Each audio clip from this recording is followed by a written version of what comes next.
Hello friends. आज हम क्या टॉपिक लें? आज हम बिल्कुल नया टॉपिक लेते हैं। इनकम टैक्स में एग्रीकल्चर इनकम का और उसकी एंट्रीज टैली प्राइम में कैसे करी जाए।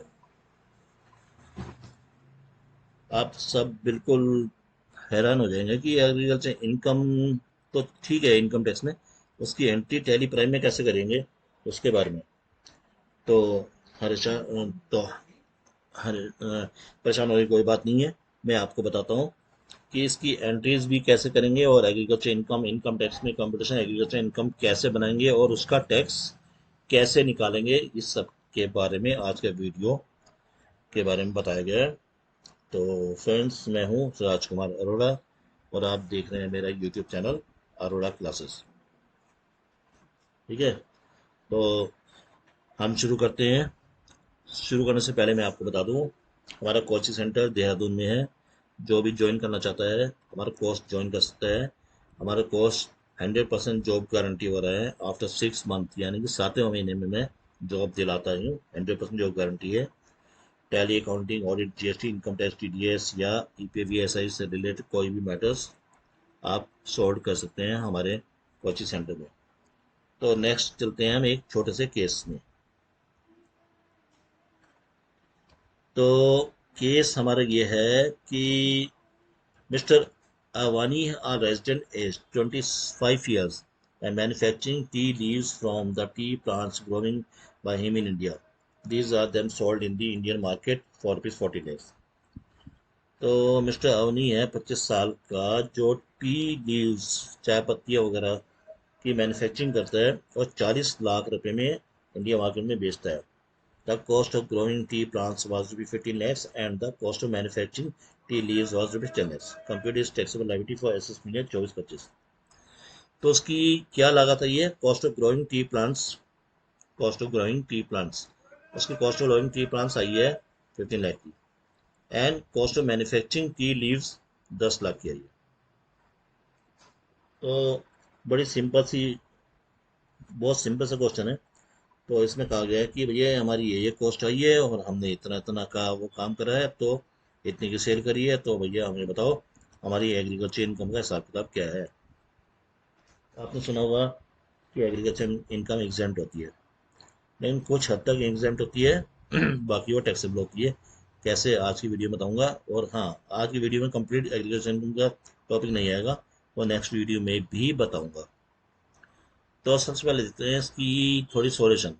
सेल वैल्यू ऑफ टी, कितने की सेल करी थी उसने? 40 लाख रुपए की। ठीक है जी। कॉस्ट ऑफ लेस करेंगे उसने, cost of growing tea plants growing वगैरह के लिए जो खर्चे करे उसने 15 लाख रुपए के। ठीक है। Less cost of manufacturing T यानी कि जो टी की लीव्स है, पत्तियां हैं, उन सब की मैन्युफैक्चरिंग वगैरह करने में उसको 10 लाख रुपए खर्चा है। ठीक है। इनकम बिफोर रूल 8, 15 लाख रुपए की इनकम आई। कैसे? 40 लाख में से 15 लाख और 10 लाख रुपए, 25 लाख रुपए माइनस करने के बाद उसकी 15 लाख रुपए की इनकम आई। अब यहाँ एक आता है टॉपिक। अच्छा, अगर किसी की एग्रीकल्चर इनकम है टी प्लांट से, तो लेस करेंगे agriculture income 60% exempted as per rule 8 आप देखेंगे, उसमें 60% एग्जेम्प्ट है, यानी कि उसमें टैक्स नहीं देना है जी। अगर ऐसी बिजनेस इनकम है किसी की, टी प्लांट्स, टी सेल, चाय पत्ती वगैरह बेचना मैन्युफैक्चरिंग करने के बाद, तो उसको नो 60% तक उसको टैक्सेबल इनकम उसकी एग्जेम्प्टेड है। बाकी 15 लाख में से 60%, 9 लाख रुपीज माइनस करी, 6 लाख रुपए टोटल बिजनेस इनकम आई। तो आगे चलते हैं कि 6 लाख के बाद क्या हुआ। तो अब इसमें टैक्स कैसे निकालते हैं, ये बहुत इंपॉर्टेंट है। ठीक है। 9 लाख रुपए आई थी हमारी, तो एग्रीगेट इनकम टैक्स निकालने का तरीका है, एग्रीगेट इनकम ले लो, उसमें प्लस कर दो टोटल इनकम। तो एग्रीगेट इनकम हमारी कितने की थी? 9 लाख की। जरा बैक जाते हैं, बैक जाके मैं आपको समझाता हूँ। एग्रीगेट इनकम कितने की थी, ध्यान रखना। एग्रीगेट इनकम यहाँ आई थी 60%, 9 लाख रुपए की। अदर्स इनकम 6 लाख रुपए की आई थी। एग्रीगेट इनकम 9 लाख की, others income total business income 6 lakh की मानी गई थी। तो हम क्या करेंगे, एग्रीगेट इनकम टैक्स निकालने का तरीका है, एग्रीगेट इनकम और टोटल इनकम को ऐड कर दो, 9 लाख 6 लाख टोटल 15 लाख, टैक्स निकाल दो इस पर 15 लाख पर, 15 लाख पर ओल्ड ओल्ड रेजिम से निकाल दिया है हमने, 10 लाख रुपए माइनस करे उस पर 30% प्लस 1,12,500, मतलब आप अपने हिसाब से निकाल लेना। अगर टैक्स निकालना नहीं आता तो उसके लिए भी मैं वीडियो बना दूंगा। ये ओल्ड रिजीम से टैक्स निकाला हुआ है इतना, ठीक है। अब एग्रीकल्चर, अब थर्ड स्टेप है agriculture income plus basic exemption. Agriculture income में बेसिक एग्जाम्पशन निकाल दो। एग्रीकल्चर इनकम कितनी की थी हमारी, 9 लाख की, यहाँ देखिए 9 लाख की थी, जो 60% थी 9 लाख की थी। उसमें बेसिक एग्जाम्पशन यानी कि हमारी छूट कितनी थी इनकम टैक्स के रूल के हिसाब से हमारी, तो भैया छूट थी ओल्ड टैक्स रिजीम में 2.5 लाख, 2.5 लाख की छूट थी। तो इनकम कितनी बैठी, 11,50,000। इस इनकम पर टैक्स निकाल दो, तो लो जी हमने निकाल दिया, उसे कहेंगे rebate for agriculture income. Tax निकाला हमने 11,50,000 में 10 लाख से माइनस करके 1,12,500 प्लस 30% के हिसाब से, तो हमारे ये आ गया, ठीक है जी।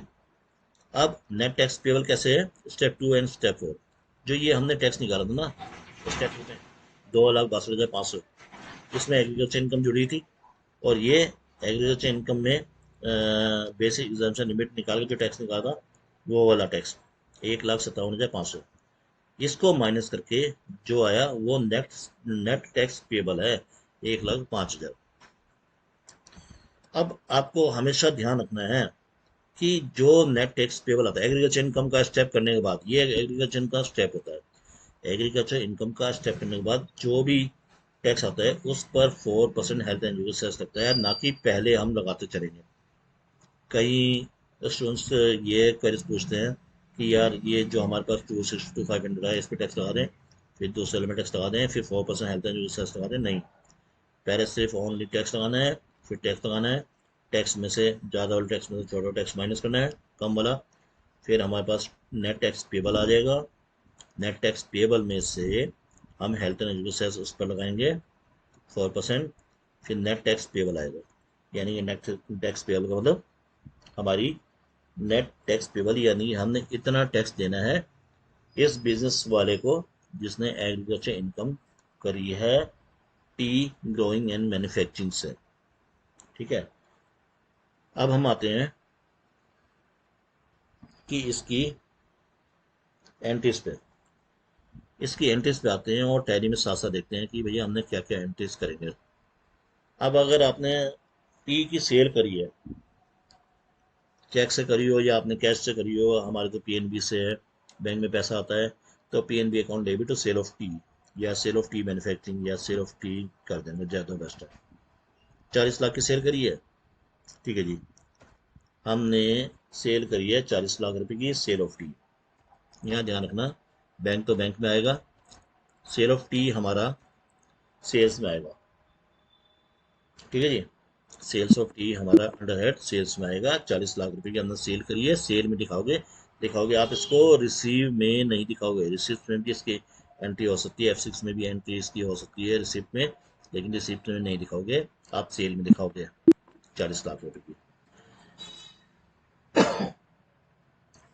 दूसरी एंट्री है tea growing expenses account debit to P, टी जो उसने करी है उससे रिलेटेड एक्सपेंसेस करे थे मैन्युफैक्चरिंग कंपनी ने 15 लाख रुपए के, अलग अलग टाइम पे करे होंगे, यहाँ मुझे उससे वो नहीं है, मतलब मैं सिर्फ एक आपको समझाने के लिए बता रहा हूँ।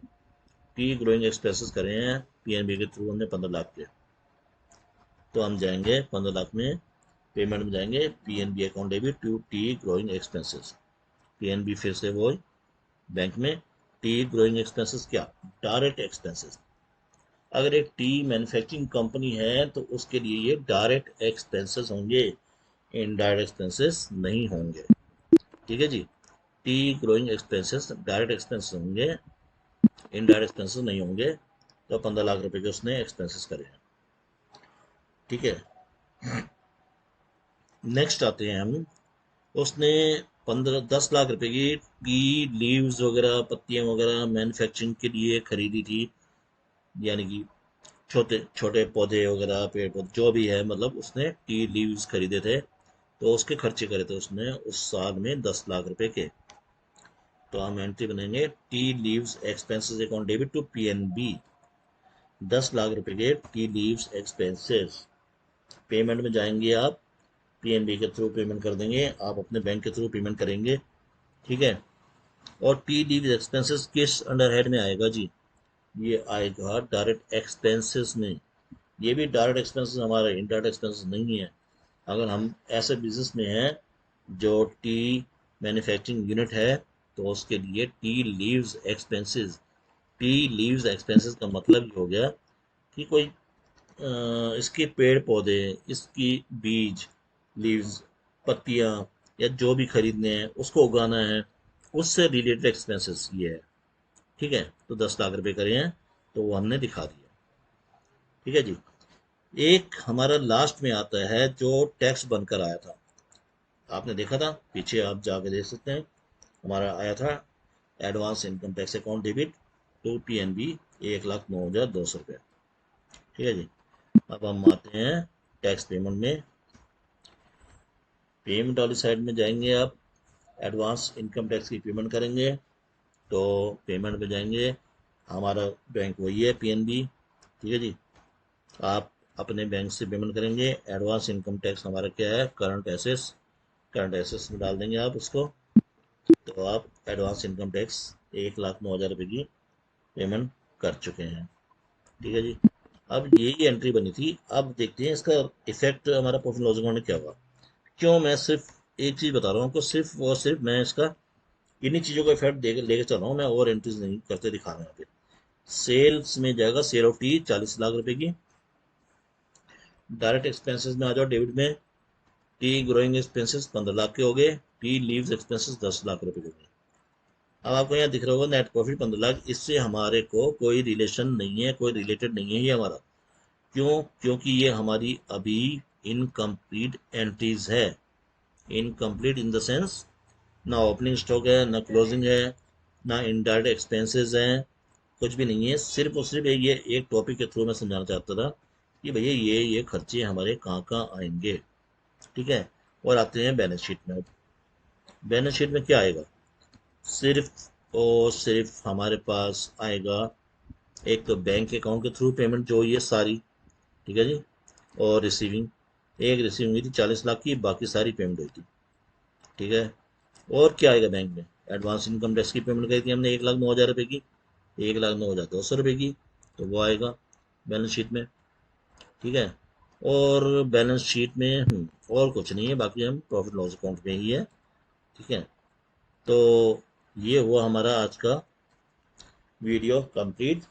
और आज मैं इस तरीके से आपके लिए, अकाउंटेंट के लिए, या जो अकाउंटेंट बनना चाहता है उन सब के लिए वीडियो लाता हूँ। और अगर आपको मेरे वीडियो पसंद आते हैं तो आप ज़्यादा से ज़्यादा सब्सक्राइब कीजिए, शेयर कीजिए, लाइक कीजिए। और मैं प्रॉमिस करता हूँ, वादा करता हूँ कि आपके लिए मैं ऐसे ऐसे वीडियो लाऊंगा जो आप, अगर आप अकाउंटेंट की जॉब पर हो तो आप उसमें प्रोग्रेस करोगे, डेफिनेटली प्रोग्रेस करोगे। जीएसटी रिटर्न फाइल करना, आरटीआई रिटर्न फाइल करना, टीडीएस रिटर्न फाइल करना, ईपीवीएसआई रिटर्न फाइल करना, उसकी कैलकुलेशन करना, उसकी बेसिक चीज़ें बनाना, ठीक है। टैली से रिलेटेड, अकाउंटिंग से रिलेटेड सारी चीज़ें लेकर आता रहूँगा। तो इसी प्रॉमिस के साथ, थैंक्स फॉर वॉचिंग वीडियो। फिर मिलते हैं अगले वीडियो में।